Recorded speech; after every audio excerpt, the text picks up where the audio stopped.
cari studenti migranti, dobbiamo lottare, ribaltare di sogno quello che ci dice i media.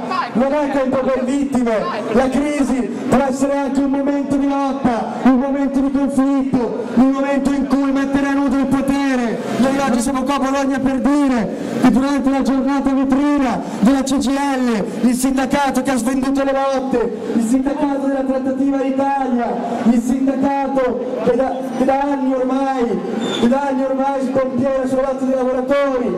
Noi oggi siamo qua invece autonomi e indipendenti.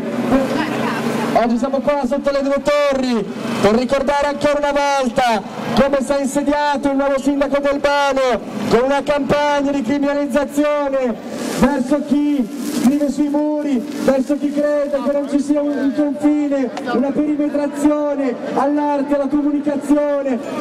Vogliamo un reddito minimo garantito per tutti gli studenti, per tutti i precari che hanno l'intermittenza lavorativa.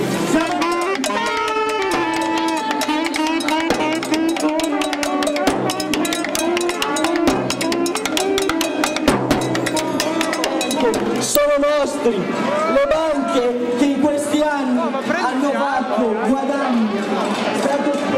Atene ha 4 milioni di abitanti, un terzo di tutta la Grecia. Vista di giorno dall'Acropoli è una distesa infinita di case bianche che raggiungono ogni spazio edificabile. Di notte il bianco delle case sparisce e tutto diventa suoni, luci e odori. Ma ogni angolo delle strade che scaccia quartiera alle spalle dell'università dove venivano molti studenti, intellettuali, artisti e migranti e consuetudine avvertire la presenza minacciosa della polizia in assetto antisommossa. Scudi, maschere antigasse, lacrimogene denti sono un elemento quasi costante del paesaggio urbano ateniese. Chi non è abituato lo avverte con una presenza inquietante, eccessiva, ingiustificata, fastidiosa. Alexis Grigorapis, studente di 15 anni, quel sabato sera stava bevendo una birra con gli amici e la sua presenza deve essere stata avvertita come particolare, scomoda e irritante alla polizia.